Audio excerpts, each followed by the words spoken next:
Today we are going to start with the third lecture related to central banking. The code number is D09. And last week, in the last lecture, we discussed about the responsibilities of the central bank. We know for any organization to discharge its responsibilities or duties, it has to perform certain functions. Accordingly, today we are going to discuss about functions of a central bank. And as we know, as I have already earlier also indicated, this will be based on the functions of the Central Bank of Sri Lanka. My whole lecture is based on the information available in the Central Bank website. Therefore, if any of our students wishes to have broader understanding than what we are presenting here about the central bank functions, they can freely visit the Central Bank website and read that information. But I am trying to give as much as possible that would, I guess, be sufficient for you to face the exam related to this course. Let's start with our PowerPoint presentation. And this is the lecture. And let me go to the second slide, functions of the Central Bank of Sri Lanka. The functions of the Central Bank of Sri Lanka are related to its responsibilities. Already we indicated that, which were discussed in the previous lecture, lecture 2. They are the following two main categories. So last week also we discussed about the core responsibilities, other responsibilities. Related to them, here we have core functions and agency functions or other functions. Actually, when it come to Central Bank of Sri Lanka, all functions other than the core functions of the central bank, CBSL, are agency functions. The same way that we discussed about the core responsibilities, core functions are also any other organization cannot perform this function. It should be the central bank who should perform it. Therefore, they are core. No, anybody else can do it. And agency functions are any other agent also can perform those functions. It is the responsibility of the government to appoint the agent.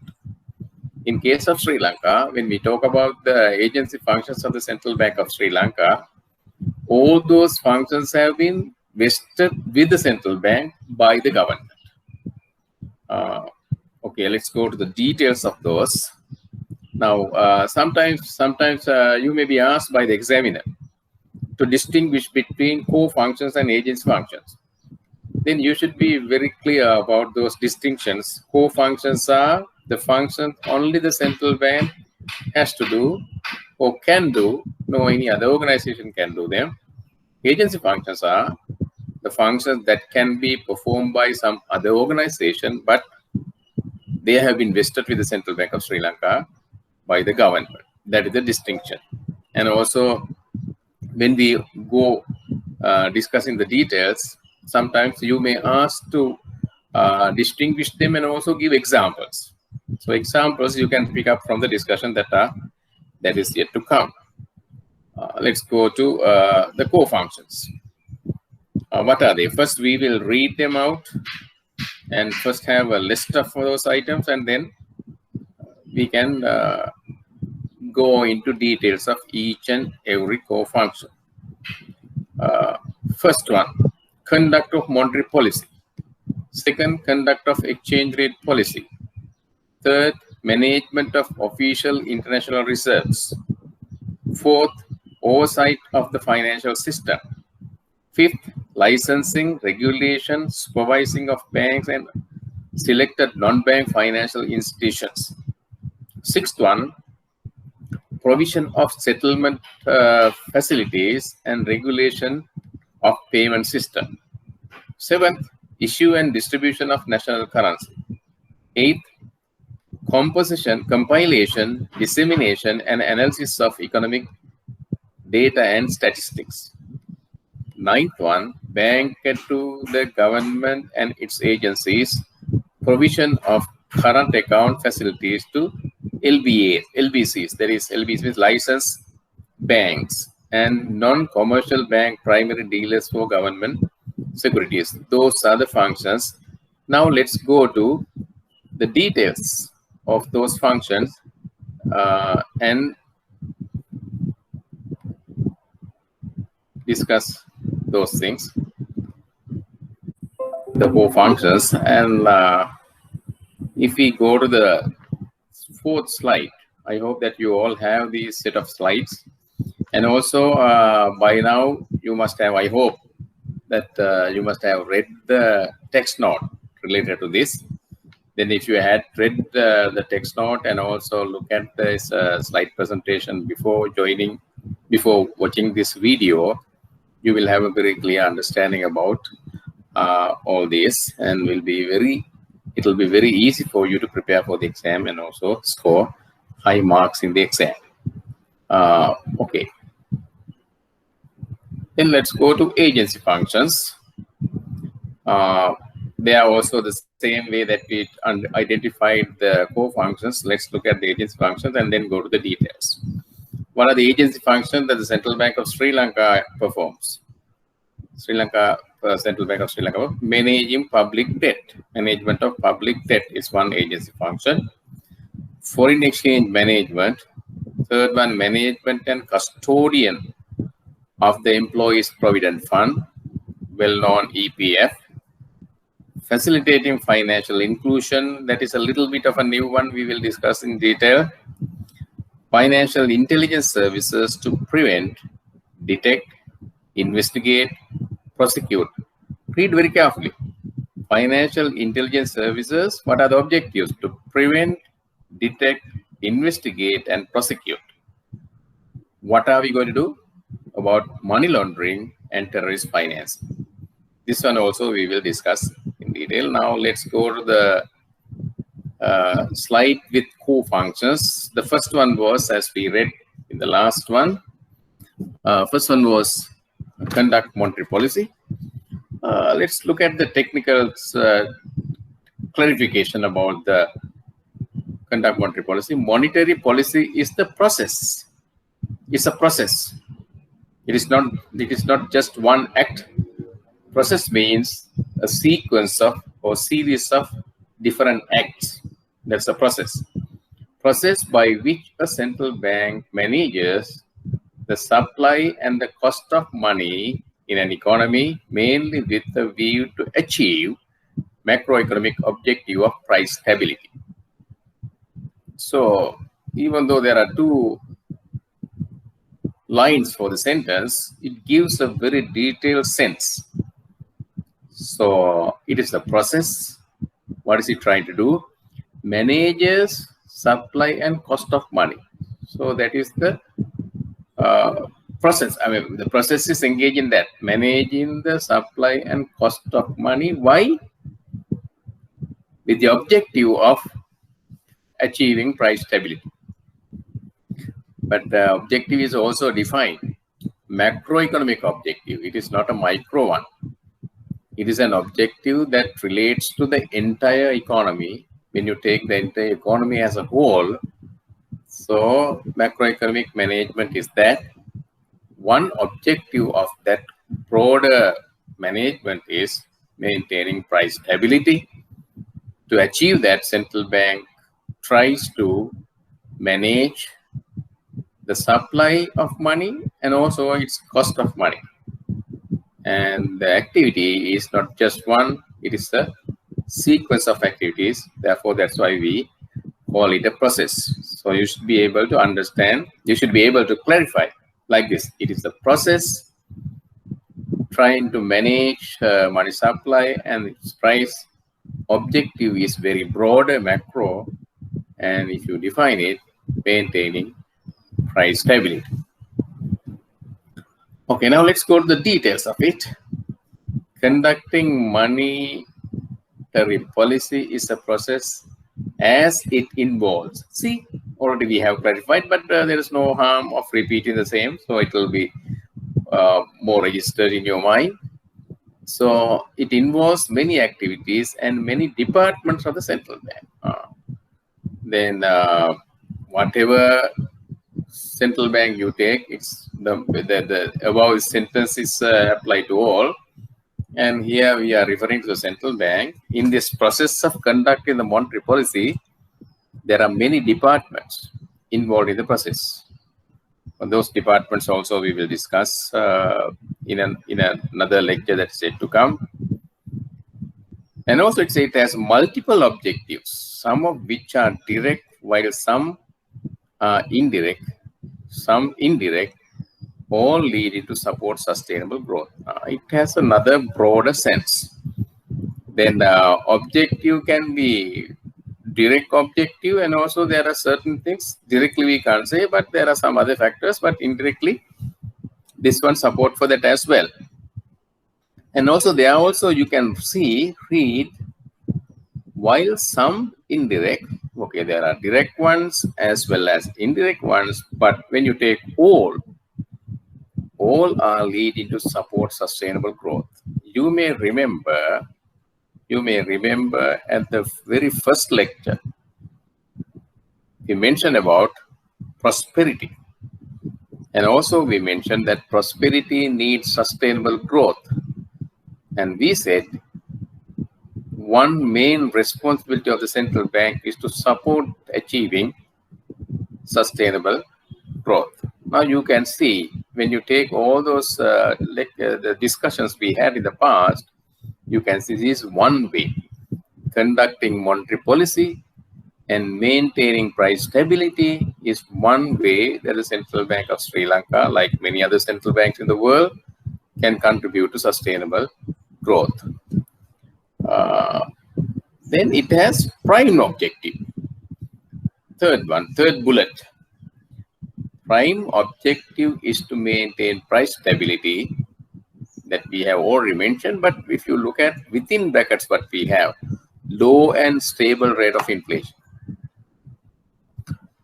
Price stability. I am pretty much sure that in other lectures also you may have touched this concept of price stability, but here also we can't avoid repeating it because it is important. It is related to so many other subjects. That's why the same topic, same concept is appearing in many other programs as well. And the important thing is, when you say price stability, low and stable rate of inflation. Now you may get a little bit of a confusion at this point. Why? Price stability and inflation. If you refer to your economic subject under macroeconomic topic, definitely you must have discussed about this inflation.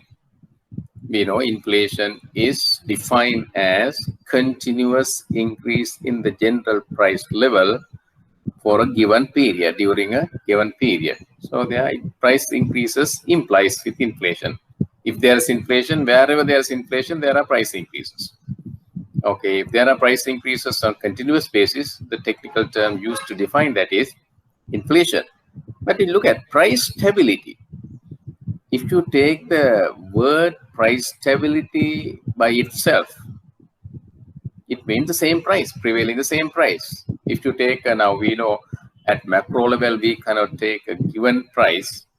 It should be a price index. Price index represents the prices of a given basket after, incorporating the due weights.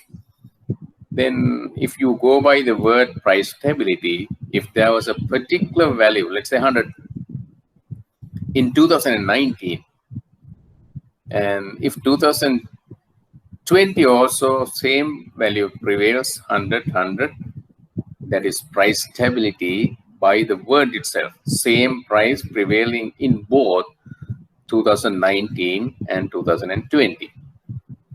Then if the same price prevails, that means there's no inflation. But here, within brackets, it says, when the smaller this minor clarification is given about price stability, within brackets it says low and stable rate of inflation.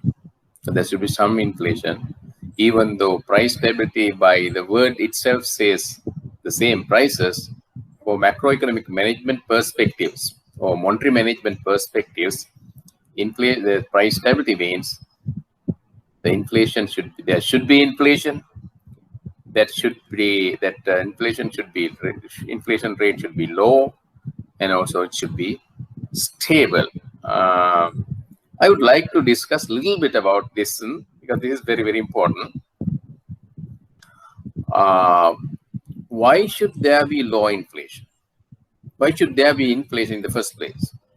Now, there is what is called money illusion. People have money illusion because money illusion drives people to be active and engage in economic activities. At this point, you may remember we said if an economy is not dynamic, it becomes stagnant.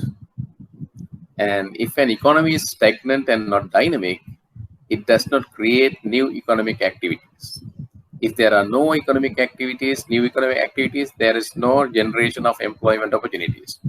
If there is no generation of employment opportunities, people cannot have more income, additional income and flow coming in to facilitate their consumption activities, then the prosperity is gone.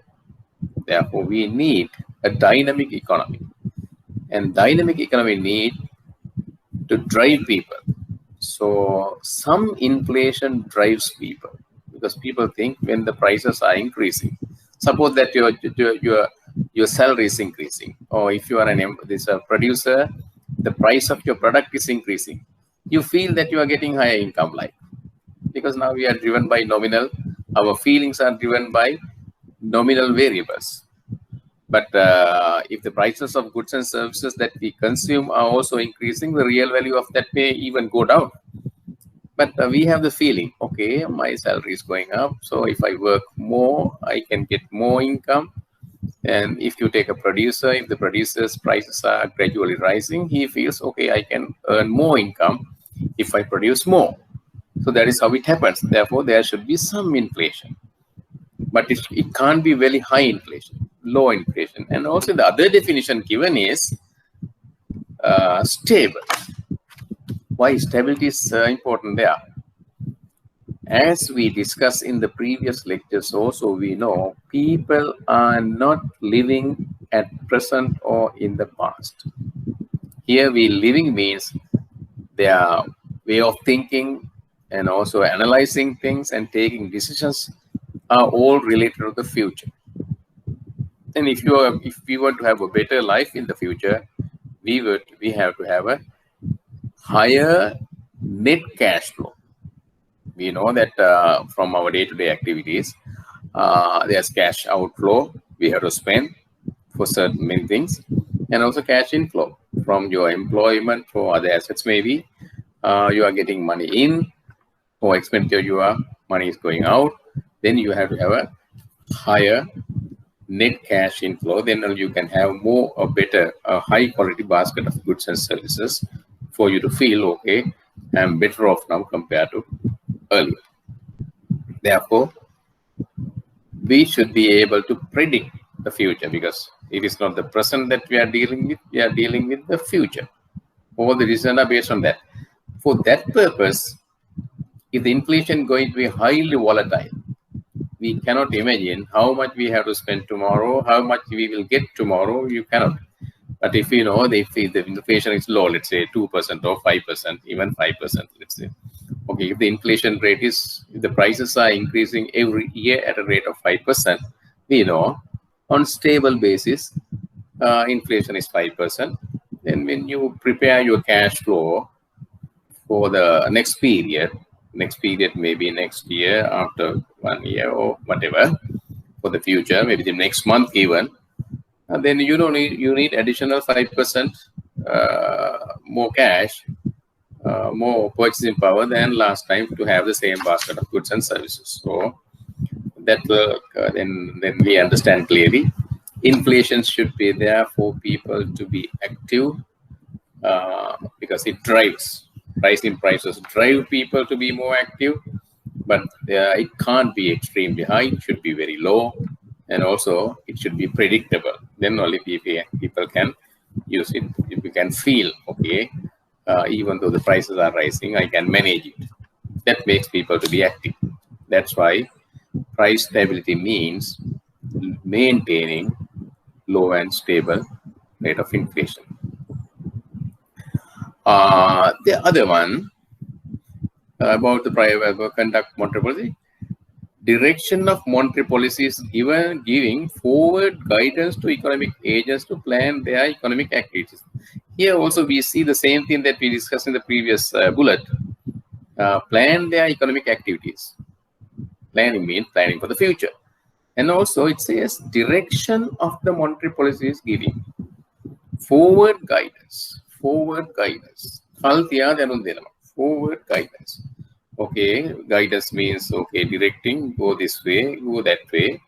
Forward guidance means in advance, this give you the direction. This is little bit advanced monetary policy concept, but we can make it simple by this way. If the central bank has announced that central bank is going to conduct tightening monetary policy or easing monetary policy, because central bank has to take actions from time to time. If the central bank take decisions today, its impact is going to felt after some time with a lag. Then if people are rational, if we have rational economic agent, rational people, rational consumers, producers, investors, when the central bank takes a particular decision, then they should be able to understand whether central bank is moving towards easing monetary policy or tightening monetary policy. We can get an example from recent behavior of the central bank. Recently, during the post-COVID-19 pandemic period, central bank introduced so many easing monetary policy instruments. Interest rates were lowered and also reserve ratio was lowered, and central bank also introduced new plans, new policies to pump more money to the system. All those are adding to the money supply. Then we understand central bank thinks the system needs more liquidity, and then you have a feeling there will be more liquidity available, and also interest rates will be lower. Then if you are a saver, you can feel, okay, in the future, my interest income is going to go down. Then you have to have alternative plans. Maybe you can shift your savings to a real sector asset, buy a land or any other investment, which will give you a higher return than the interest on the deposit. So there is a planning. So central bank action gives you that signal. And on the other hand, if you are a producer, and if you have an investment plan for your production process, you can see the cost of funds are going to go down. Therefore, your net rate of return can be high in the future when you adjust all the payments. If you go to a little bit of a high technical term, IRR, internal rate of return of your project, will be higher, then it will encourage you to execute your investment plan. That's also forward guidance. So if you are on the saver side, you can think of different investments than putting your money in a savings account or interest-bearing asset, because interest rates are altogether going to go down. And if you are a producer that required funds, your funds are going to be cheaper compared to earlier, then you can start business on that line as well. That's why we call it forward guidance. Then another bullet, comprehensive analysis of macroeconomic environment is instrumental in designing the nature of the monetary policy stance and tools to be used to implement it. Here you can relate it to the word process. Remember, we said the conduct of monetary policy is a process, and also in another bullet we said, okay, it involves many departments. Then when we get those two and relate with this sentence, comprehensive analysis of macroeconomic environment is instrument.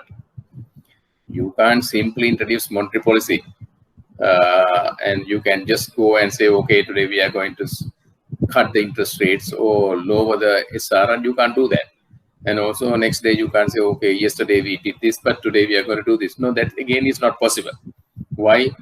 Whatever decision you take, that is whether you are going to make the monetary policy easy or tightening, it should be based on understanding of the economy. It should be informed decision making.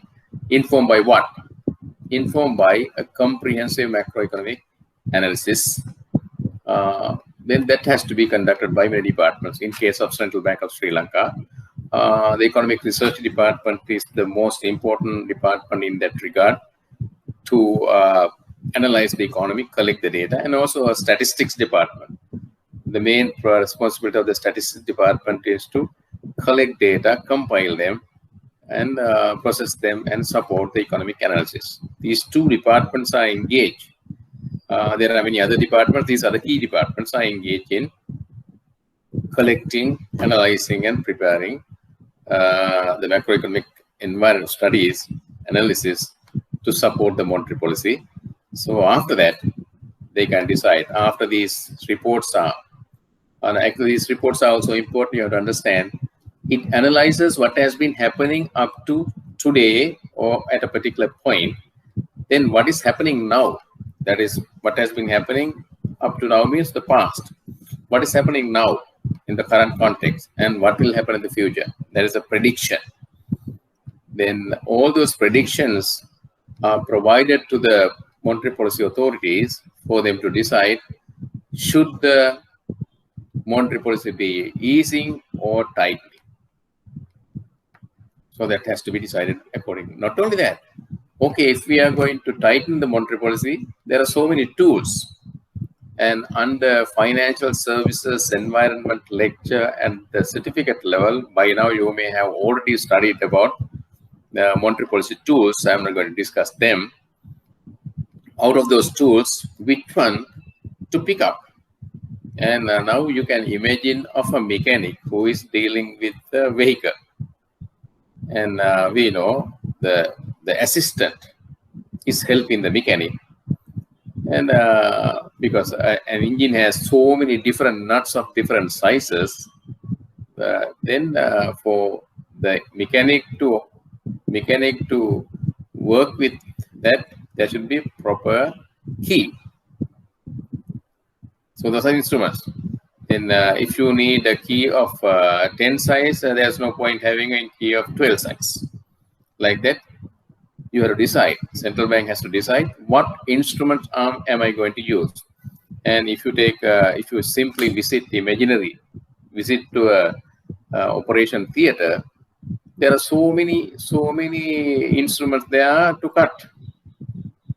But the doctor who is conducting the operation, and also the nurse who is helping that out, and knows, okay, which instrument to use for which part. Maybe it is basically cutting. But cutting is not as simple as that. So what to cut, how to cut depends on, and depending on what to cut, how to cut, you have to decide, you have to select the instrument. The same way, again, I have to mention that this is a little bit of advanced monetary economics, and what instrument to use, and when you use one instrument against the other, repercussions, all those things. But at this level, you are not required to know all those things. But if somebody is interested in developing the understanding, they go to the details. But here, important thing is nature of the monetary policy, whether it is tightening, easing, or not changing anything, and what instrument to use should be based on a thorough macroeconomic analysis. In the Central Bank of Sri Lanka, they were provided by key two departments, that is Economic Research Department and the Statistics Department. And then the last one, building public awareness is vital. It should be is vital. It should be is vital. We can replace it. And you may also correct your one. Building public awareness is vital, as effectiveness of monetary policy is to achieve its intended objective depends on the degree of alignment of public expectation with the expectations of the monetary policy. Then here you can see central bank take actions not for the central bank per se or only of its officers. These monetary policy actions are taken to manage the economy. What is the economy? All economic activities are related to the people. People can be of many types. They can be consumers, producers, investors, whoever. If they are not going to behave in line with what the central bank has expected them to at the time of introducing the monetary policy, the effectiveness of the monetary policy is not guaranteed. And if now take a policeman who is at a junction directing vehicles from all directions. If drivers don't know, okay, when you extend the hand this way, you have to turn to this side, and if you can this way, turn to this side. If they say this, you have to stop. If they say this way, you have to move. Then if they don't know what to do when that policeman says, then there can be chaos at a junction. Then first we have to make public aware. Okay, this is what we are going to do. This is what you are supposed to do. If you do this, these will be the outcome. These will be the results. Those results will be good or bad. That has to be educated to the public. That's why building public awareness is also part of the conducting monetary policy. In Central Bank of Sri Lanka, this function is managed by the communication department. And communication department, if you visit the central bank website, under press releases, you can see press release on monetary policy. The press release is released by the communication department. It is about the decisions taken by the monetary board with respect to the monetary policy.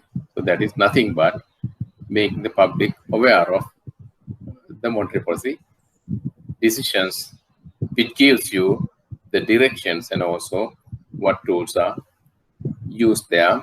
I would like to encourage our students, read this very carefully, and also read the central bank press releases. They are available on their website. They are very revealing, and also they are very much useful for you to understand why the central bank has taken a particular decision, what were the factors based on those decisions, and what is the likely outcome of those decisions in the near future, and also how they are going to affect you, maybe as a consumer, as a producer, as an investor. So you are required to do it. Okay, now let's go to the other function.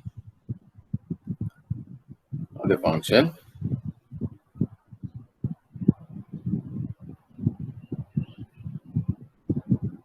That is conduct of exchange rate policy. Exchange rate policy. Here we have to be careful. Exchange rate policy. Exchange rate we know, and last time remember we discussed about the internal value of money and external value of money. And here those are the responsibilities. Central bank is responsible to maintain the internal value of money and also external value. They were the responsibilities. These are the functions to achieve those responsibilities. There we discuss exchange rate is the price or the rate at which one currency is exchanged with the domestic currency. A dollar is 180 rupees. Pound is 190 rupees. And this Australian dollar is around 128 rupees. Like all those are rates, prices of foreign currencies in terms of domestic currency. So here exchange rate policy. What is the policy? Here now I would like to take you to the exchange rate regime that Sri Lanka is following as at now. This also will be discussed under economics of money and monetary policy. So I'm not going to the details, but as at now, and also it must have been touched under your topic of economics economic subject as well as financial services environment also, it may have been touched. But here, there's no harm, as I mentioned earlier, to repeat the same thing. Exchange rate policy. What is the policy as at now? Sri Lanka is following freely floating exchange rate regime. That means Sri Lanka's central bank, any authority, not only the central bank, any authority is not involving in deciding the exchange rate. That is expected to be decided by the market forces. What are the market forces? Demand and supply side. Then we have a question. Look at, then now here the exchange rate policy pursued at present in Sri Lanka is freely floating exchange rate. The rate is determined by market forces, that's there. Then the question arises, okay, if the market is going to look after the exchange rate, what does the central bank has to do with that? So, fair question. There, we have to go to the third bullet to understand that. That is, volatility of exchange rate affect foreign exchange flows related to activities captured in various accounts of the balance of payments. You can understand this central banking subject is not that simple or that narrow. Now, earlier we were talking about sustainable growth and all those things, and the price stability. Those are the real sector activities. And now here, this is also real sector, but external sector. This concept is related to the external sector. We know the balance of payment. Again, this may have been touched in several points in the previous and other lectures. Balance of payment is a record. It's a record of all the financial transactions, and of course captured. We should be able to capture it, because if there are illegal activities, you cannot find the cash flows, foreign exchange inflows or outflows related to them. That's why we have said this volatility of exchange rate affect the foreign exchange flows related to activities captured in various accounts. There are uncaptured ones also. Illegal ones are not captured. If you can visualize, if you remember your economics lecture, where you have discussed about the structure of the balance of payment of Sri Lanka, you can visualize that account has so many sub-accounts. And each sub-account has a credit and debit. Credit means if the foreign exchange is flowing into the account, it is a credit. If the foreign exchange is flowing out of it, debit. All those are involved with the exchange rate. Then, if the exchange rate is highly volatile, now automatically your mind should go to the inflation rate. If the inflation rate is volatile, people can't take decisions. If the exchange rate is volatile, people can't take decisions with respect to their foreign exchange transactions. Foreign exchange transaction may be as an importer, as an exporter, or as an investor abroad. And a foreigner coming to this country and also sending some money to your children who are studying abroad, and also somebody giving you some money, and somebody of your family working in the Middle East or in other countries sending dollars, and then you should be able to figure out what is the rupee value of all these transactions. Whether you are paying or whether you are receiving, you need some kind of a stable financial forecast for those things. Therefore, if the exchange rate is highly volatile, for example, let's say dollar is 100 rupees today and 200 rupees tomorrow, 300 rupees day after. Then for $1, you get 100 rupees today. For the same dollar, you get 200 rupees tomorrow. Again, for the same dollar, you get 300 rupees. That is, if you have the dollars and you are going to convert them into rupees. But if you have rupees and want to get dollars, today you need only 100 rupees to get $1. Tomorrow you need 200 rupees to $1. The day after tomorrow you need 300 rupees to the dollar. Can you predict? No, you will say, okay, let's wait and see. The exchange rate should be volatile. Stable, for anyone to plan for their future transaction. So then even though the market is deciding the exchange rate under the freely floating exchange rate system, a very high volatility can be harmful. In that case, Central Bank of Sri Lanka can intervene in the market. It is not a direct intervention like you are intervening through the market. And now if there is very high demand pressure, which pushes the exchange rate up, making the rupee to depreciate significantly, Central Bank can intervene and supply dollars to ease the pressure. Then if there is a significant supply, the rupee can appreciate very much. Appreciation of the rupee also will have negative economic impacts.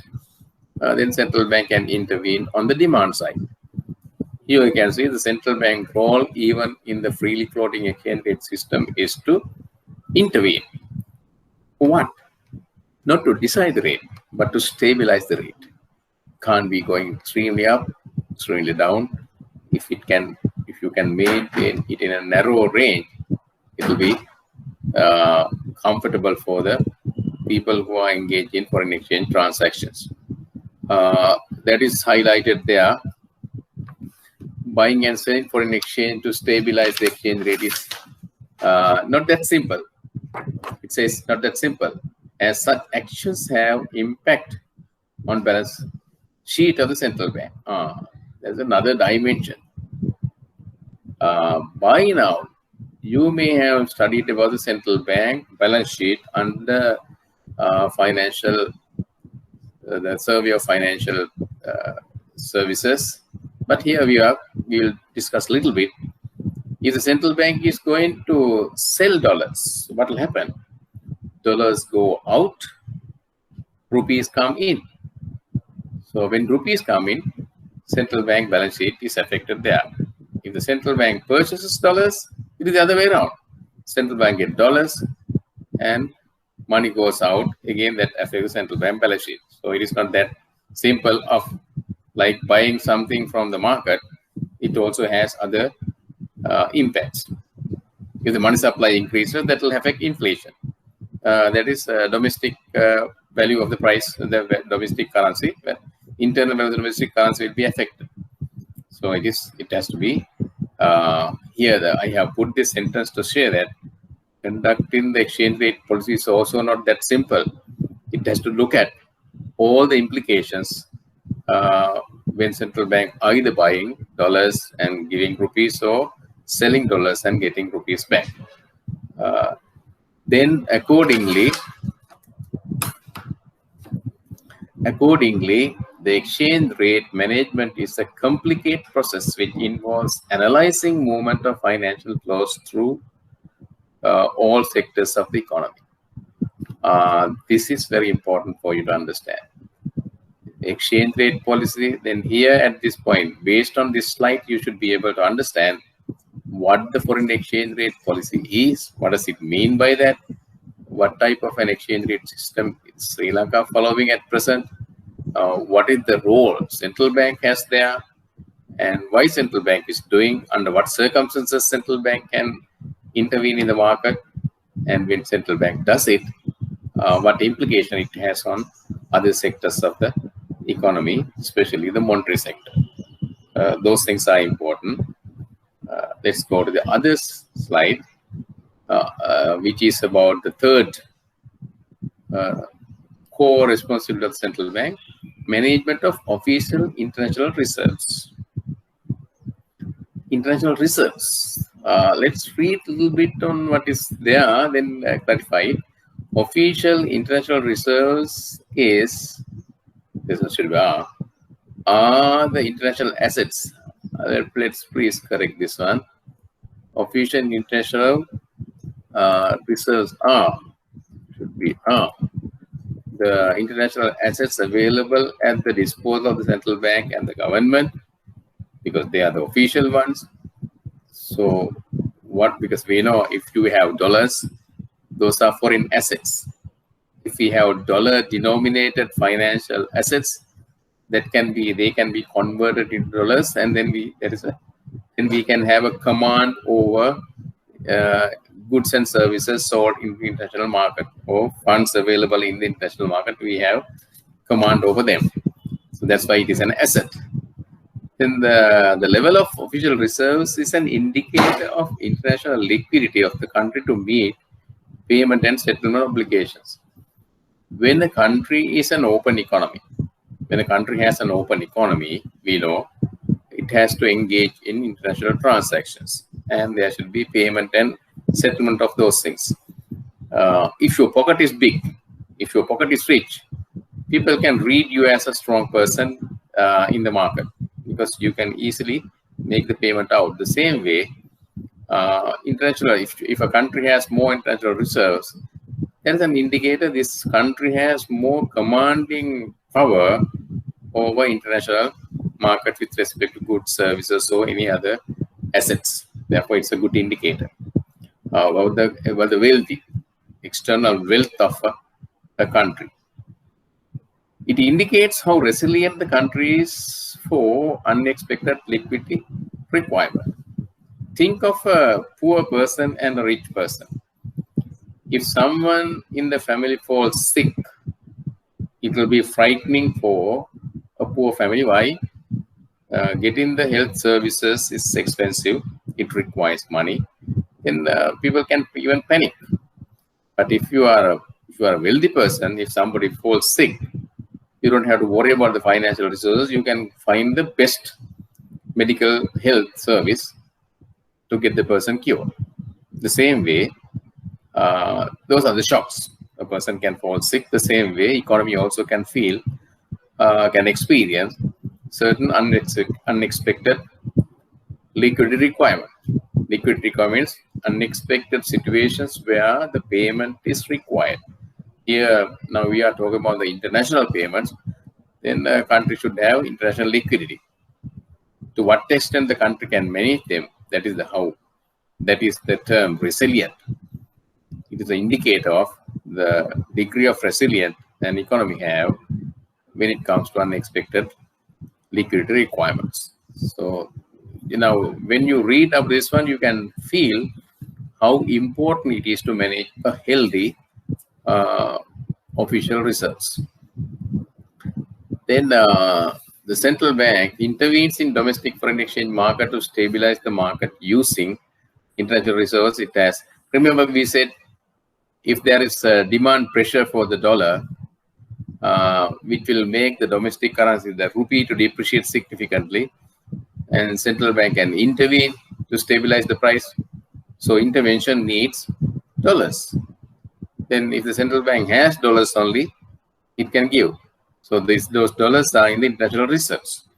If the reserve level is very high, it gives an indication central bank can always intervene. But if people know the international reserve pocket of the central bank is very weak, then people can expect the dollar to appreciate or rupee to depreciate a little bit, because central bank is not in a position to intervene because its pocket is very low, poor. Then the CBSL manages the official reserves, official international reserves. It should be OIR. Again, I have made a mistake. Let me correct it. Official international reserves to ensure availability of sufficient reserves. Okay, now this says, now this slide gives you an understanding about what official reserves means and its importance, and how it is important when the central bank, when it comes to central bank activities to manage exchange rate, to manage the stability and exchange rate, and why it is important.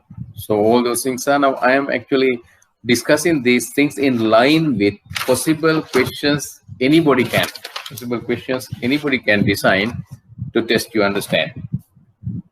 So you need to understand this, these concepts, whatever the slides we have taken so far. You must feel that don't learn them by heart.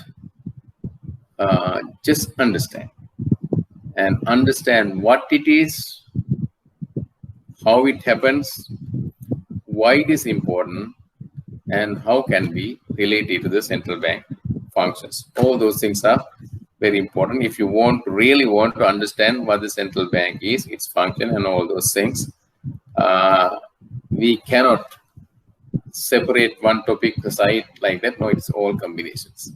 Then let's go to oversight of financial system, supervision and regulation.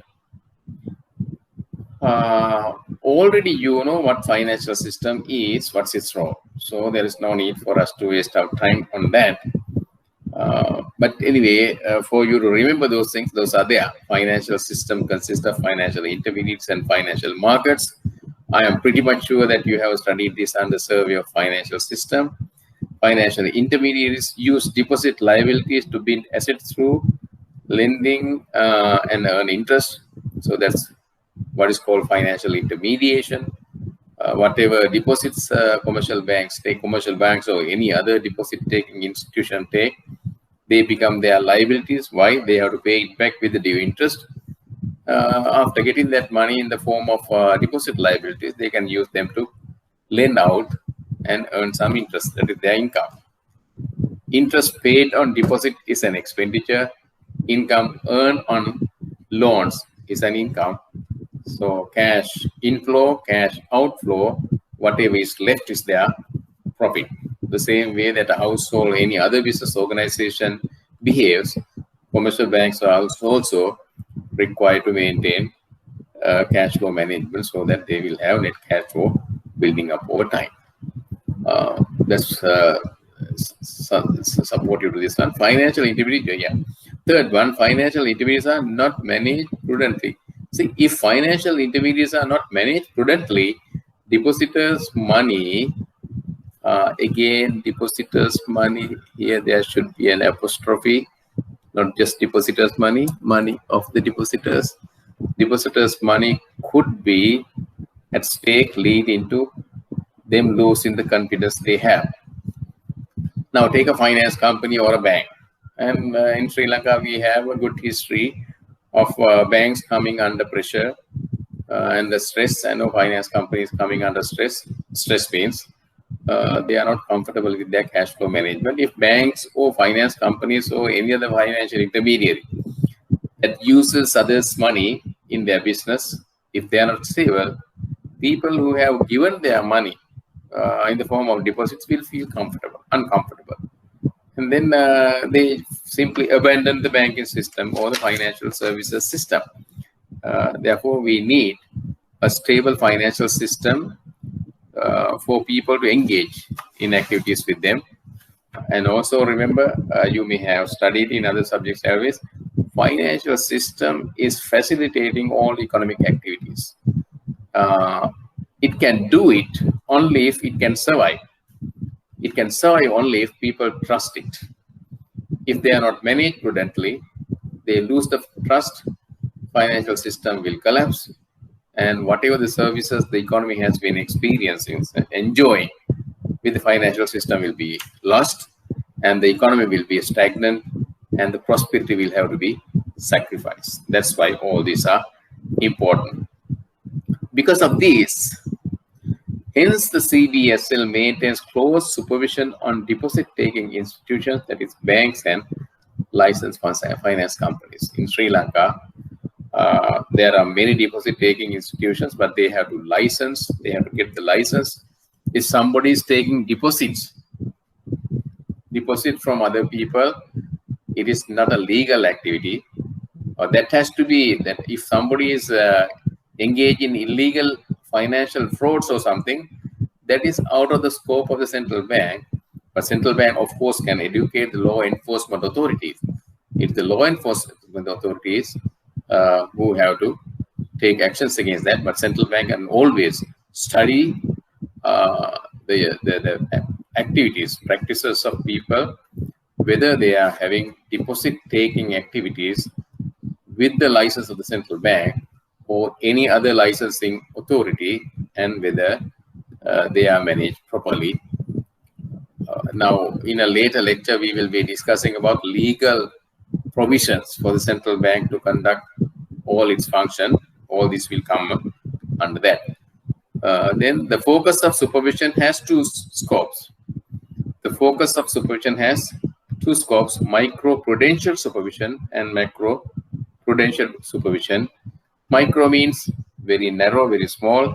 Macro means taking everything together. There again, I'm not going to discuss because those things are discussed elsewhere in other programs as well. But just to get an idea, you have to make sure that each and every financial institution is managed prudently. Then the whole system has to be managed prudently.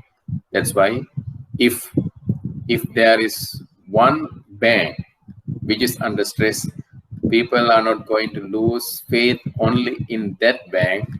They will suspect the entire banking system.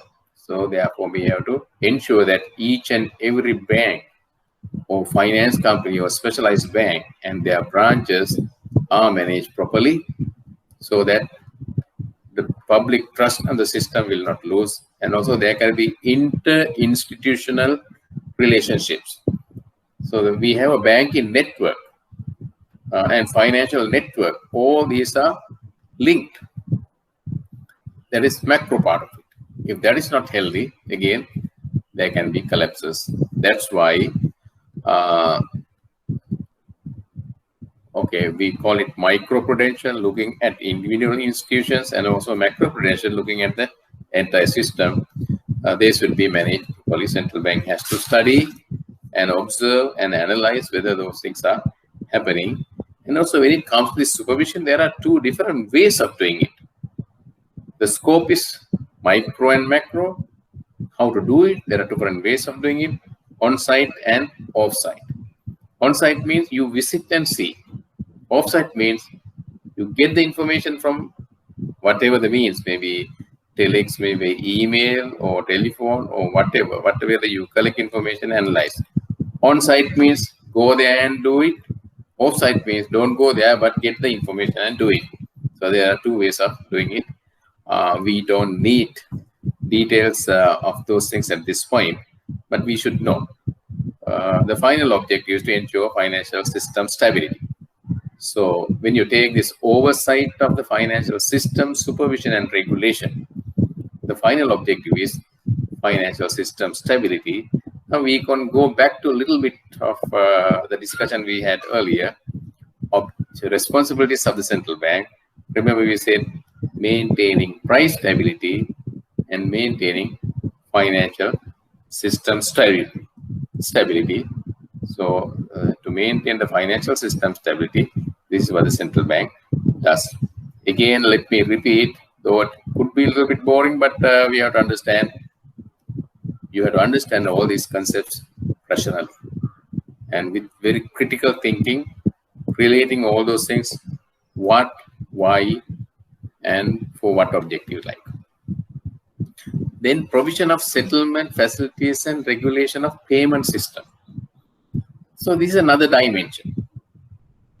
We had price dimension, where we look at the conduct of monetary policy and conduct of exchange rate policy. Then we went to the other dimension, financial system stability and the functions related to that. Then now we know in a monetary system, people use money, people and institutions use money. And whenever there's an exchange of good or service, there should be a payment. Not only just payment, there should be settlement. Then that also has to be provided. Facilities for those things should be provided, and there can be many different misalignments on all those things, or there can be frauds even. Then they have to be regulated, just again to keep the public trust. If people do not trust on payment systems, people don't use it. If people don't use some facility, if that facility is there to help the economy to function smoothly, then that facility is removed, the economy suffers because of the removal. Then let's look at a little bit details of this function. These are this function, different methods of payment and settlement. So the primitive ones are there: exchange of goods and services, payment and settlement take place at real time. Exchange of goods and services. People exchange goods or services. Then you may remember that is the barter economy. Then you exchange goods and services. The payment and exchange, the settlement takes place at the same time. There's no problem. Then the other one is the next stage of payment and settlement system. People, rather than exchanging goods and services, they move from barter system to monetary system. They use cash. Cash is a commonly accepted intermediary. There also you pay with cash, buy the good, payment and settlement takes place at the same time. So with the exchange of goods and goods, payment and settlement takes place at the same time. With the exchange of cash, only thing is cash is coming in the middle as a medium of exchange, but there also you pay with cash, get whatever you want, whatever you need, then the payment and settlement takes place at the same time. But the problem is, if you take the large number of transactions that take place either internally or internationally, most of those transactions are not happening this way. They are going through all the system. We have teller machines, credit cards, debit cards, online payment systems, and internet payment system, and all those things are there. Then those are different from the two methods that we explained. There are a systems involved. System is something that you cannot see. When you exchange good for good, you can see and touch. When you exchange with cash, you can see and touch. But when you have internet transactions, you see only your computer and the few buttons that you are going to punch. What is happening inside is not seen. Then the whole factor that make people to engage in that one is trust. For example, okay, pay with the credit card. If you are not sure that the payment will be limited only that particular one, there is no way that the other party can use the information in your credit card to steal money from your card facility, then you are not going to use it. There are so many cases where people are not using credit card because there are so many frauds that has been happening. And debit card is also the same. Online transactions, same. So what matters is the trust. Then that again, this built-in trust, facilitating, providing those facilities is a public good. No private institution is going to do it. So the regulation is a public good. That regulation has to be provided by the central bank. Why? All these are related to financial sector transaction. So the monetary system, financial system, and all related matters are handled by the central bank. Responsibility is by the central bank. The central bank has to do that as well. Now let's read the sentence that I have put there. In the modern world of sophisticated economic and financial integration. See the words, sophisticated. That means sometimes at a glance you can't understand even. Sophisticated economic and financial integration. Integration means if you want, you can make a payment now from here while being at your home to a supplier elsewhere in any other country at any corner of the world. So that is a little bit of sophisticated and integrated. And economic financial integration, most of the payments and settlements take place through different types of payment and settlement system. Following are important in that regard. The system should be trustworthy for people to use them. That we said already. They are vulnerable to different deficiencies. There have been so many cases where people, fraudulent people, have used this credit card, debit card information to cheat. So it should be, they are vulnerable. And unprotected and unregulated system could be used to frauds and similar illegal activities. That's right now. If the system is not protected, people can use it for many illegal activities. Then collapsing the payments and settlement system could destabilize the entire financial system with severe economic and social repercussion. Now imagine of a network collapsing. Now if you are bankers, I know that bankers and non-bankers are also following these programs. If you are bankers, now suppose that you are punching few keys in your computer to engage in the payment and settlement, maybe SWIFT or whatever. There are so many payment systems. Then if the system has collapsed, your computer will be blank and you can't do anything with this instrument. It's like deadnet. Then system should be stable. Then only you can execute on transaction. Imagine of the whole world financial system is not functioning. It has collapsed. What will happen? It's like people, in economic terms, people can't even breathe. Why? Because we all are linked through systems. If the system collapses, so many repercussions can happen. Therefore, hence the CBSL provide the payment and settlement facilities. They provide the facilities. By now, you may have heard about Lanka Clear and all other facilities. The Sri Lanka Payment Gateway, and there are so many. They are regulate them to ensure public trust and make the system function efficiently. Now, I hope that you can understand all these things very clearly, even though all these items are put in one particular small slide like this. It tells a lot. Then it is your responsibility to read them, understand them, and have the broader picture. Then register that in your mind. Then you can easily discuss or explain or answer any question related to with this. Let's go to the other one now. Issuance of national currency. This one we discussed earlier also. National currency is in case of Sri Lanka, it is rupees. In case of US dollars, like that, we have to issue currency. But it is not just issuing like that. It has so many things related to issuing of currency, because we know currency per se, currency by itself does not have any intrinsic value. But it has a legal recognition. General acceptance is there because of the legal support. Then when the central bank does it, central bank is in case of Sri Lanka, according to the Monetary Act. Now, all the acts related to central bank function and financial system we are going to discuss later, but here we can just mention central bank does all these functions according to the provisions in the Monetary Act. That is the act that governs the central bank operations. According to that, central bank is the appointed legal authority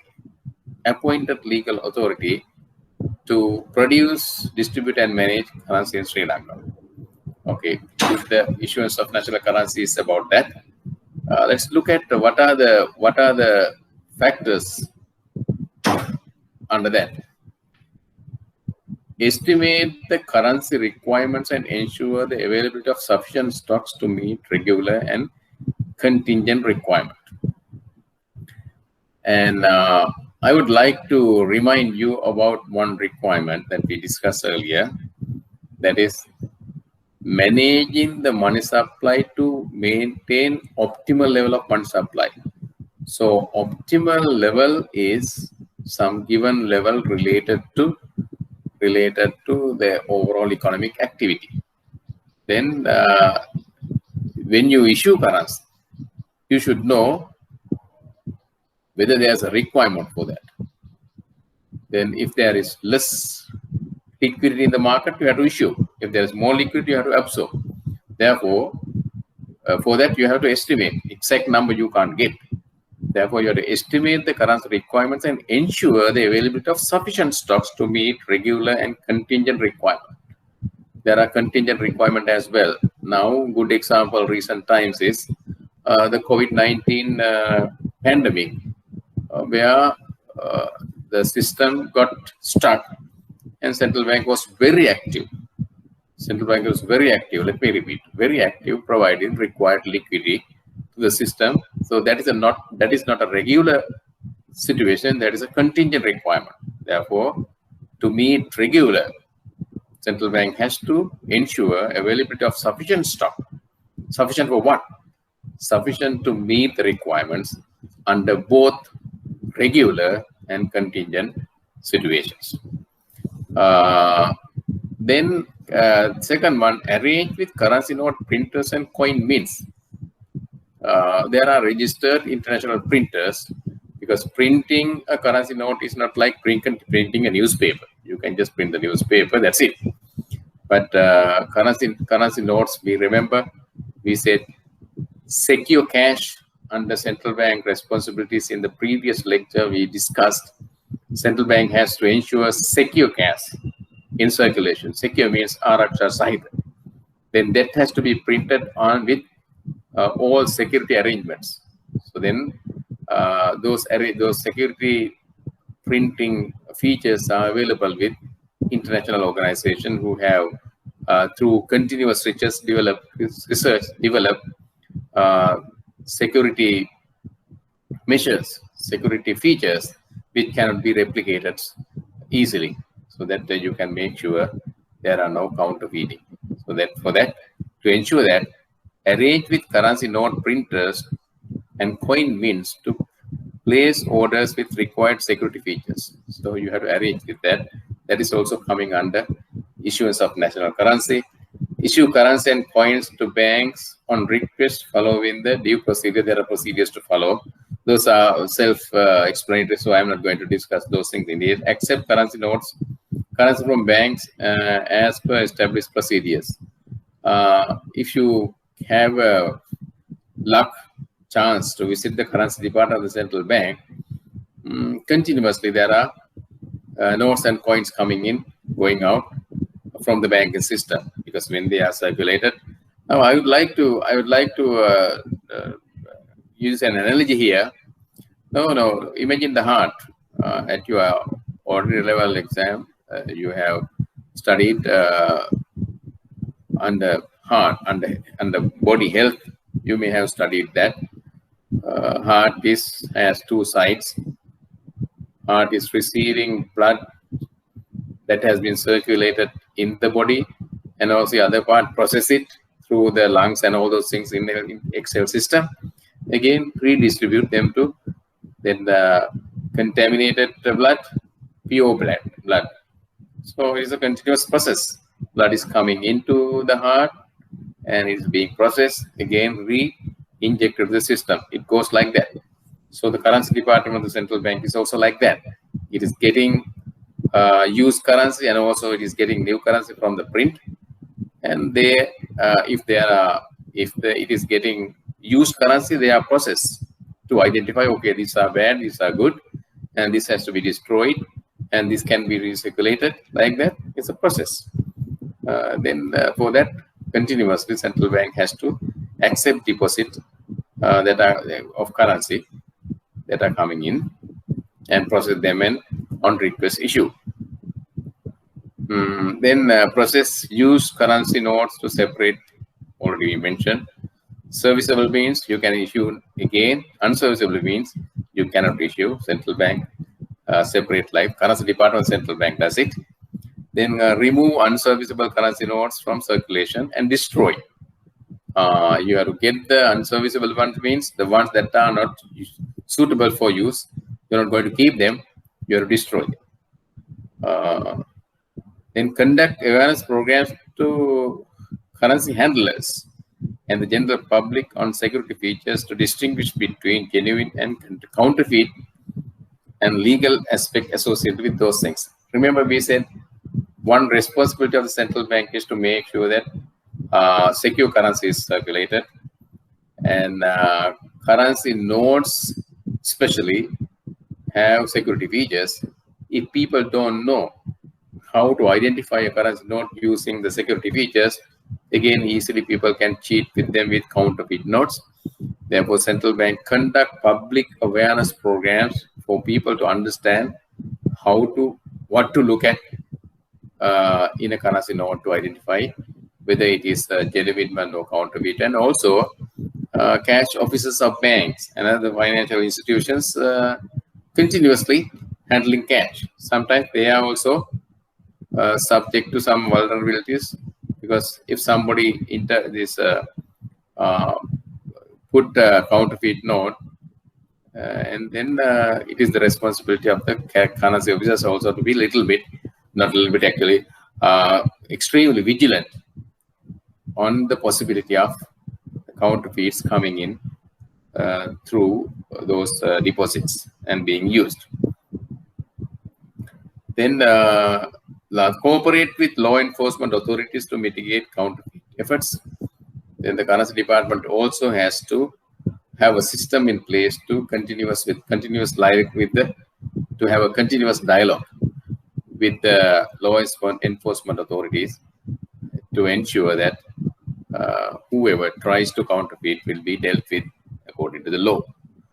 And there's a minor one also you may have seen sometimes to commemorate special occasions like Independence Day and War Victory or like that. There are so many events of national importance. To commemorate those things, central bank can issue a limited edition of these commemorative notes and coins. Those are also coming under issuance of currency, national currency by the Central Bank of Sri Lanka. Here also remember, issuing currency is not as simple as it looks. So there are so many things involved in that. You are required to know them to have a clear understanding about the process of currency issuance and all those things. Let's go to the other one. Collect, compile, and analyze economic and financial data. Those are self-explanatory, but let's look at central bank is also, remember, in the last lecture we discussed, central bank is also economic advisor to the government. It is the economic advisor. How can you advise without knowing what is happening? Then if you want to advise the government or the conduct monetary policy, about that we said, okay, you can't, the conducting monetary policy is not as simple as it looks. So it needs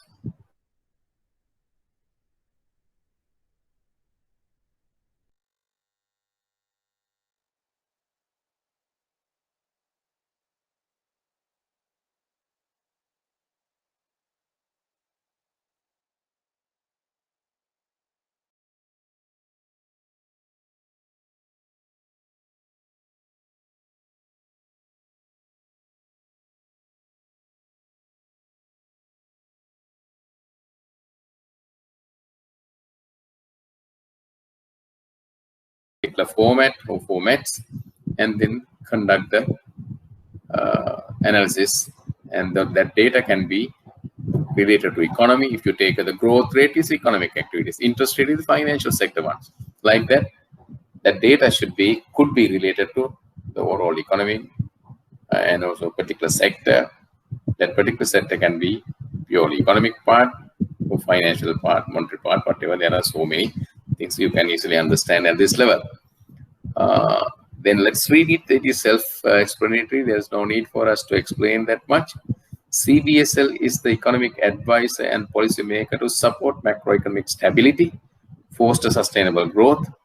Following functions come under that role: collect economic and financial data from primary and secondary sources at different frequencies and compile them under specific formats. Here it is important.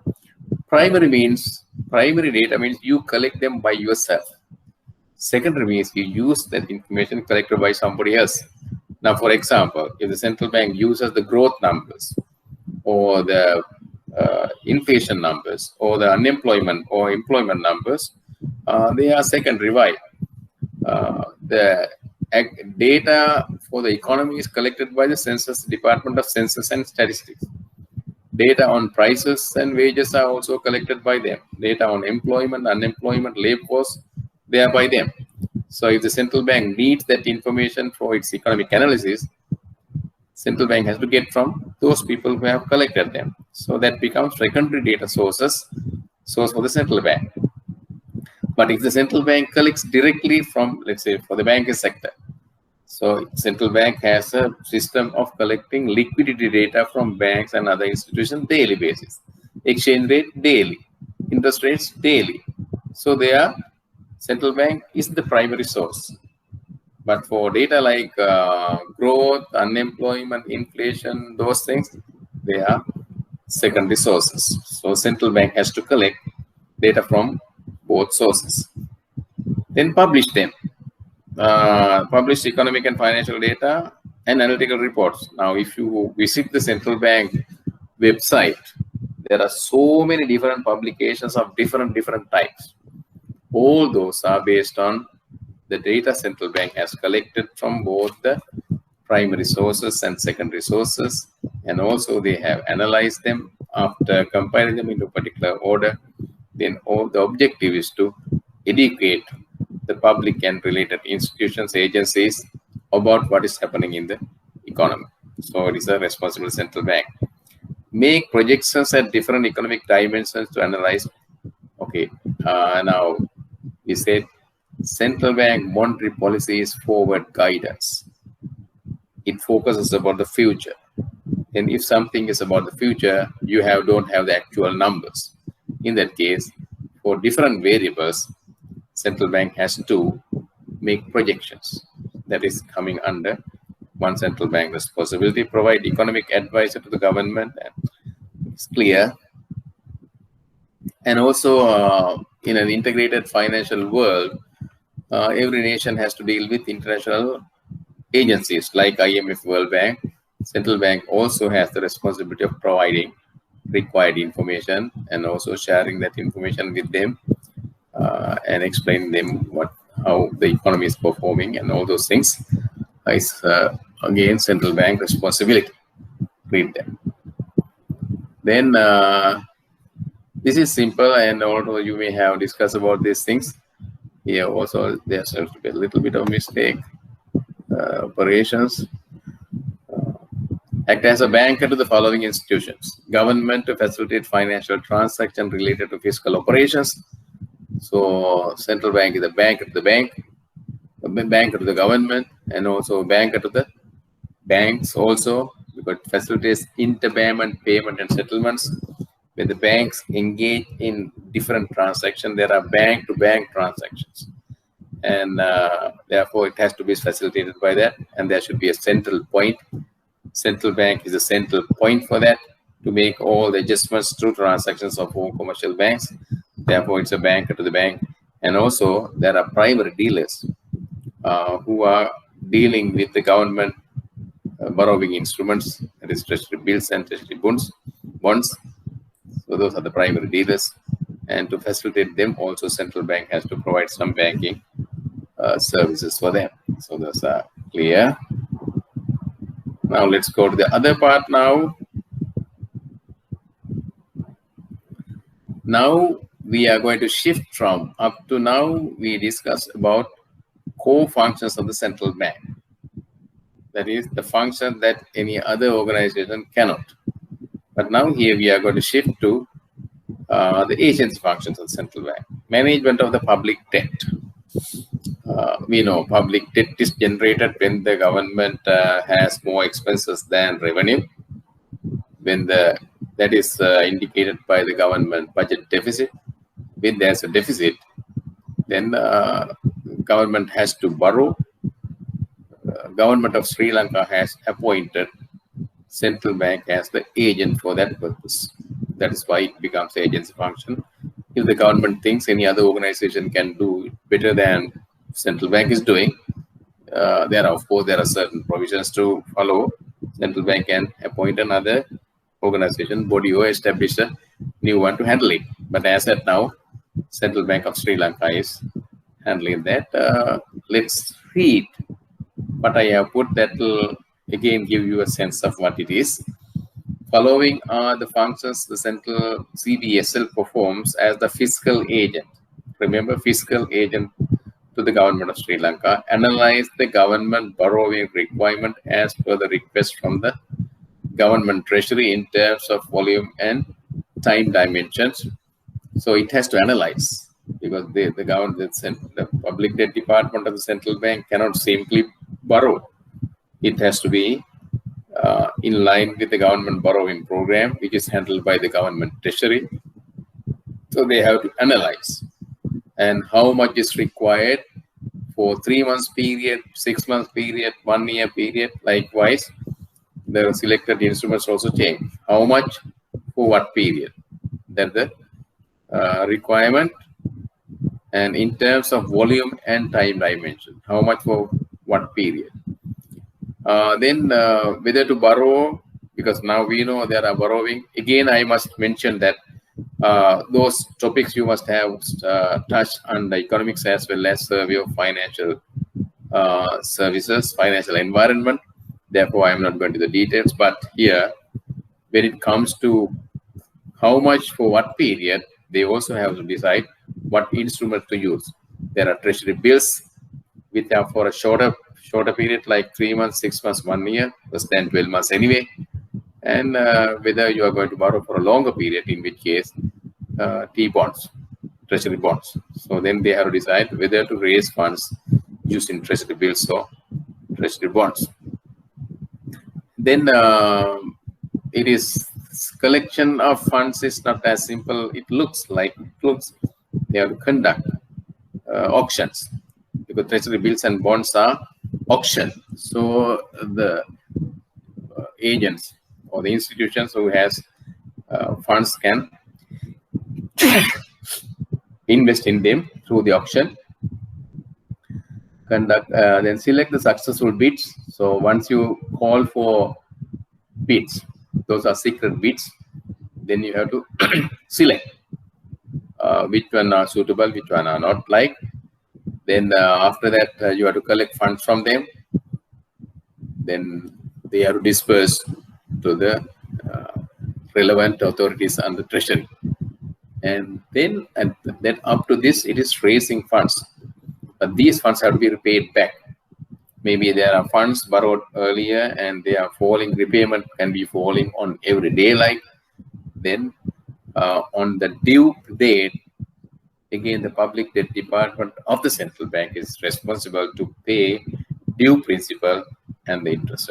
That is also coming under public debt management. You have to raise funds according to a particular procedure and pay it back according to a particular procedure. Otherwise, if even a delay of even 1 day of payment can tantamount to the government going bankrupt, failing to meet its obligation.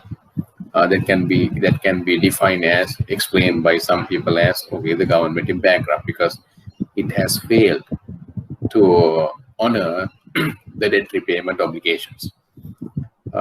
Then, as I said, there are these auctions are handled through, now the issuance of treasury bills and bonds are handled through issuances, through auctions. Everybody can't go and do that. Therefore, there should be wholesalers and retailers. Wholesalers are the dealers of government debt securities. So the central bank has to appoint them. Okay, you are the dealers and you are the appointed dealers. And also they can have, in recent times, you may have heard that bond issuance and all those things you may have heard. As at now, there have been some irregularities. Then to ensure that the appointed dealers are not abusing whatever the power they have and not violating the rules and regulations. There are so many. We're not going to discuss them at this point. Central bank has to supervise them, their activities, and also ensure whatever the rules and regulations enforced by the central bank are observed by primary dealers, so that there will be a fair and just system prevailing in this one. Then the other one is analyze the debt profile of the government and report to the relevant institutions. Again, here there's a typos. I'm sorry. It should be institutions. It should be institutions. So they have to analyze and provide that information. That provisions may be for the IMF, World Bank, or any other organization for that matter, including the government. Then provide policy guidance to the government on trends and possible repercussions associated with the public debt. When you borrow from somebody else, if you are borrowing from yourself, you know the repercussions. As long as you provide funds to one organization, one individual, that person may not be worried about the future obligations, future risks, because they don't have the particular information to it. But if you are raising funds for somebody else, it is your responsibility to advise them based on the trends. Okay, you have been borrowing like this, as at now this you have this much of debt stock, and in the future you have to pay this much. So if you are not going to follow these procedures, there will be a problem in like that. Then central bank has the responsibility as the fiscal agent to advise the government on government debt and possible trends, possible risks, and required measures like that. So those all are coming under agency functions. And foreign exchange management. Here we have to be very careful, because this function is, remember we said foreign exchange, management of exchange rate, we had discussed earlier. It came under core functions. But here foreign exchange management, this is different. This is an agency function. Here, the main focus is about whether economic agents, they can be consumers, producers, investors, local people, foreigners. So whether there are frauds. There are rules and regulations taking the national interest into account. Here, the important thing is national, because there can be national security, national defense, and there can be certain financial transactions that can threaten the international security of the country, nation as a whole. So therefore, there can be different types of transactions which are not in line with the government obligation, government expectations, government rules and regulations, and constitution, and all those things are there. Therefore, central bank has to ensure, and from time to time, depending on the policy and principles of the government, there should be exchange rate rules, exchange management rules, and central bank has to monitor and supervise, and whether those rules are executed, rules are observed by the relevant people. Here, the relevant people are mainly the money changers, because central bank, again, to facilitate the exchange transactions, central bank appoint money changers. Money changers are responsible for collecting foreign currency and paying in domestic currency and submitting that to the central bank for exchange purposes. But sometimes people can, without following those procedures, people can do some other illegal activities using that license. So central bank has to appoint them, has to supervise them, and also take legal actions if they are violating those rules and regulations. Why? A country has to have a safe foreign exchange transaction environment.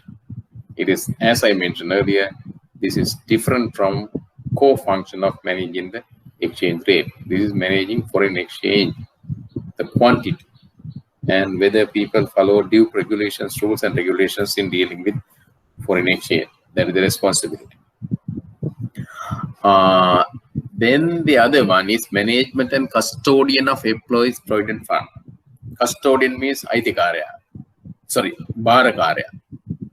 The custodian, not the owner, but the custodian. And central bank is entrusted by the government of Sri Lanka to be the custodian and also management of the fund. They have to hold it, they have to manage it. Why? Because if you take Sri Lankan EPF in Sri Lanka, that is the biggest, largest superannuation fund. It has trillions of rupees. They, as it is, will not generate any income. Therefore, it is the responsibility of the EPF department as the agent of the legal department, this labor department, to maintain the following functions. Do the following function, that is maintain database on members of the fund and private sector employers liable to make regular contributions on behalf of their employees. We know Provident Fund is the superannuation fund for people who don't have pensions. That is private sector employees. So that's a superannuation, because at their retirement, it is trying to make sure that they have sufficient funds to manage their retirement life through the savings they have made during the working period.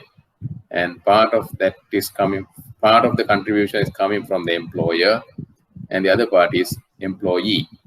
Now, as at now, 8% of the contribution comes from employee, 12% comes from employer.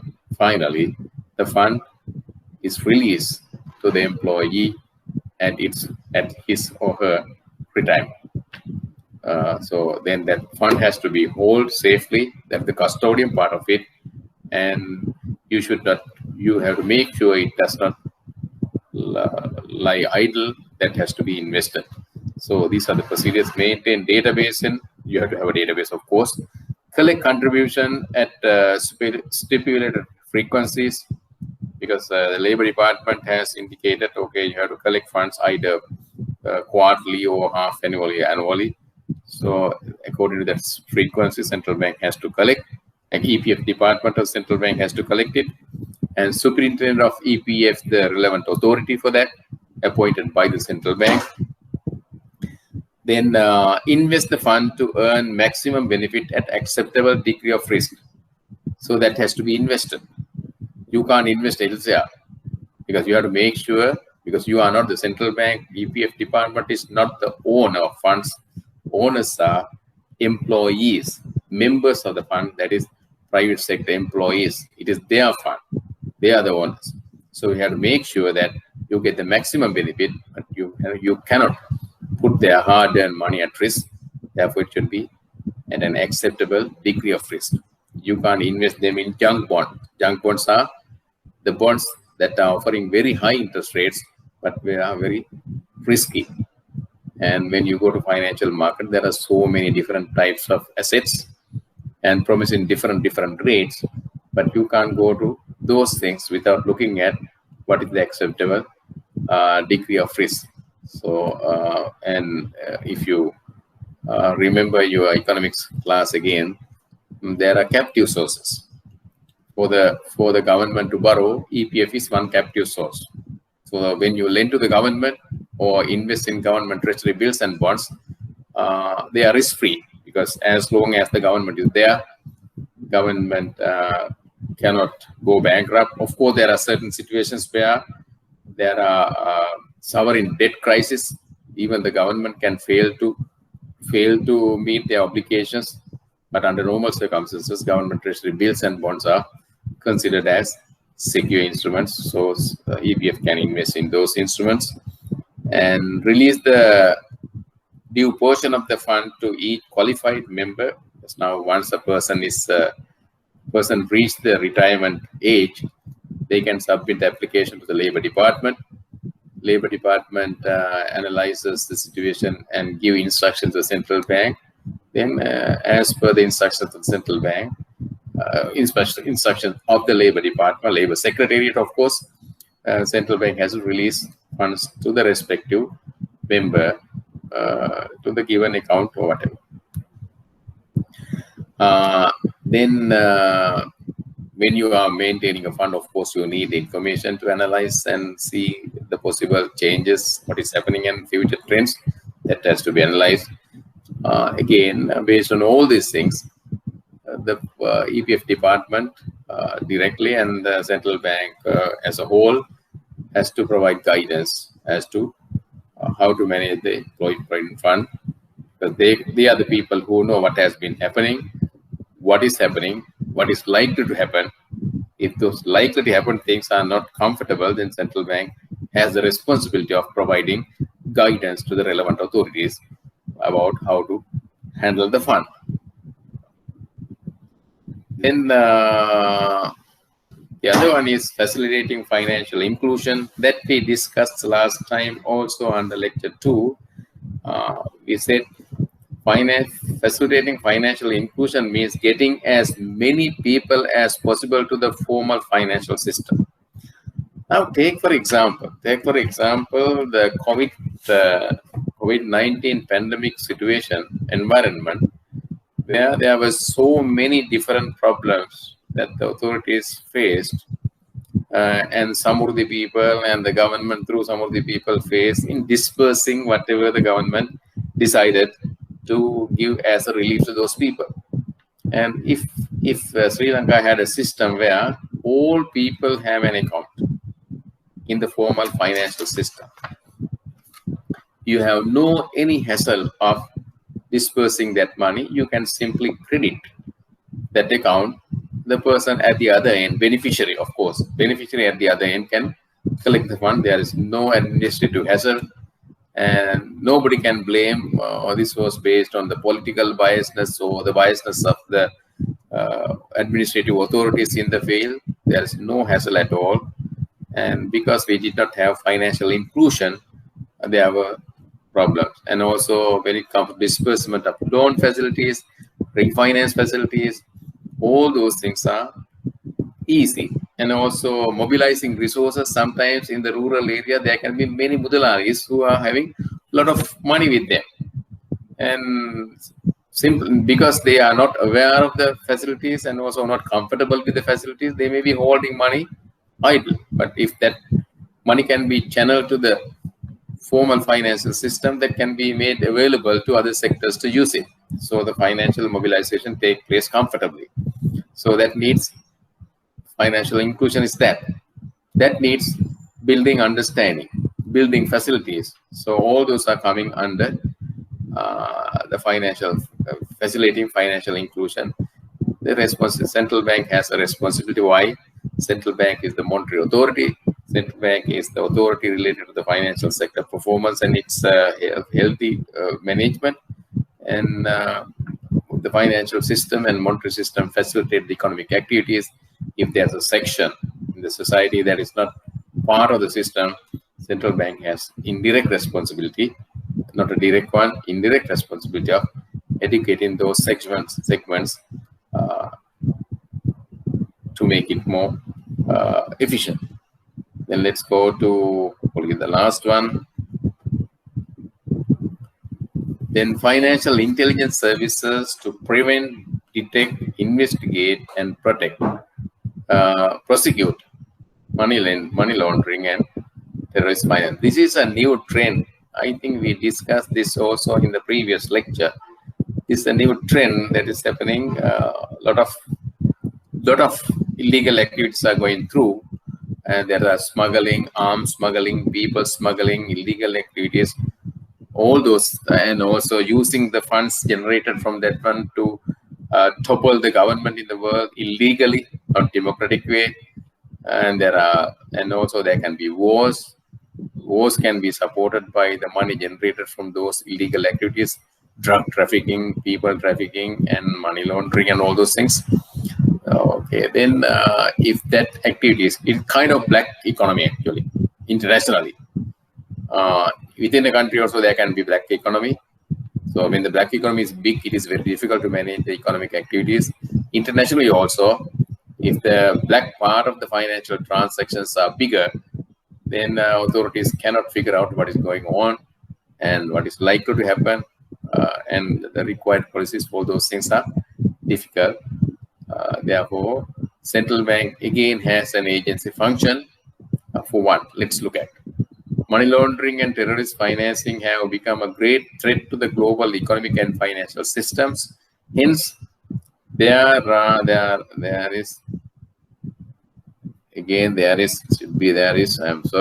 is, let's put it there and you make your correction in yours also. There is an effective international collaboration to mitigate such activities. International, there's a body. So they continuously engage in discussions, sharing information, and supporting each other.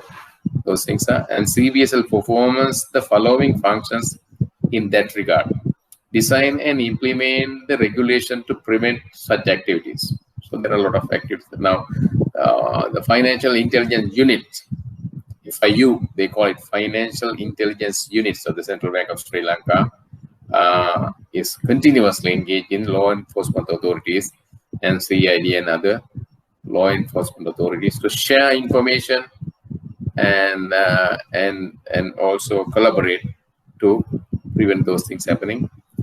Design and implement the regulation to prevent such activities. Deal with banks and finance institutions to collect information and trace such illegal activities. You know, now if you go to a bank and deposit a huge amount of money, maybe a few millions, the officer at the counter may ask, where did you get this money from? Why? Then why? There's a clause for the bankers to say, know your customer. Know your customer. Here you see, know your customer, KYC. Then if somebody is withdrawing huge amount of money, they have the right to ask, for what purpose are you withdrawing this money? Why? In a current world like this, there are easy ways of dealing with cash through systems. When you make all those transfers through systems, system itself capture the transaction, so the information is available. It is transparent, but somebody can withdraw money in huge amounts and finance it for a illegal activity. That activity is not revealed. Therefore, the bank are advised by the central bank to ask when a customer deposit money or withdraw money in large amounts, to ask that question, for what purpose, from what source, like. And collect information from other channels as well. There are so many other channels that the bank is in financial system. Central bank has to collect that information from those sources as well. Then share that information with national. Again, it should be national. National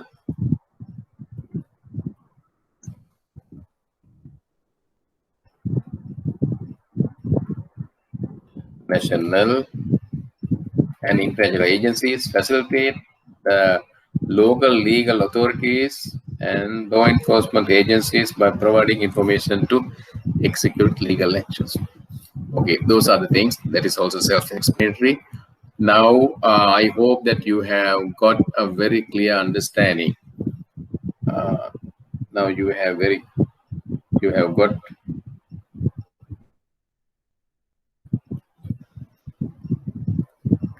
clear understanding.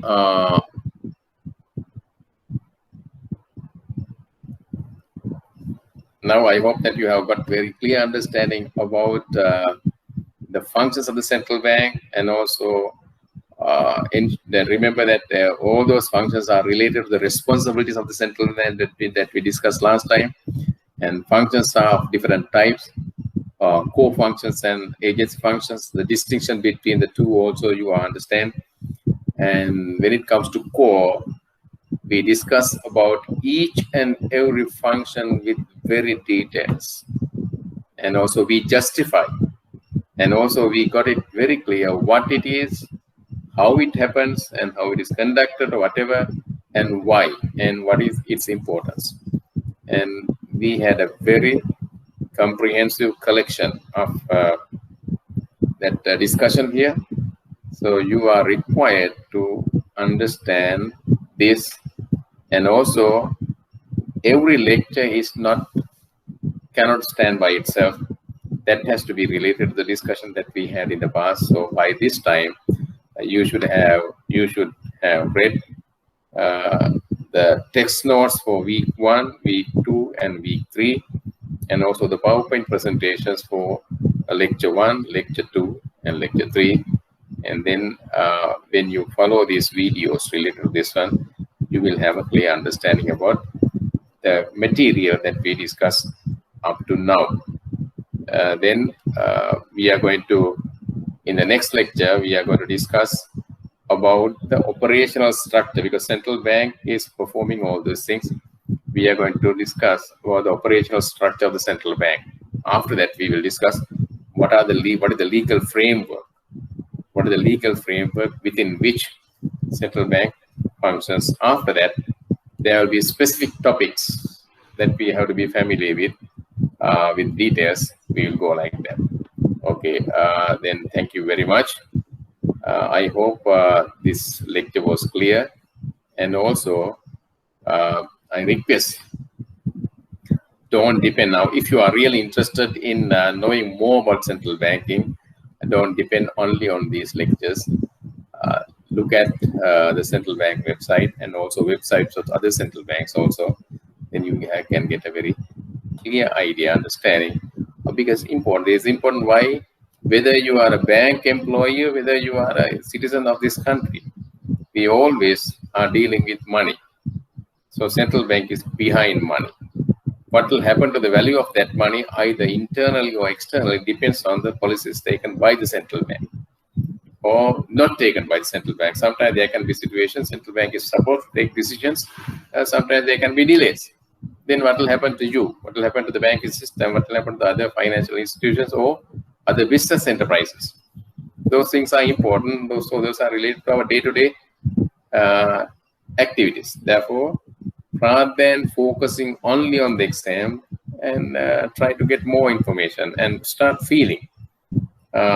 Because central banking is something that you feel. If you are confident that the banking system is stable, central bank is behind that. If you are confident that the value of your money is stable, central bank is behind that. If you feel that the value of money to buy dollars, pound, yen, whatever is stable, central bank is behind that.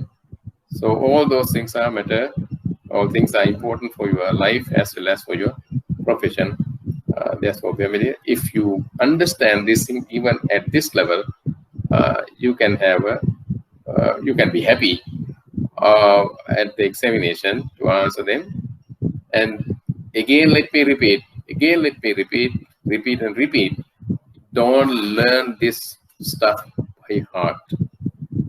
Read them, understand them, analyze them, then be able to apply them to your day-to-day life, either as a banking professional or any other professional or an average person. Thank you very much.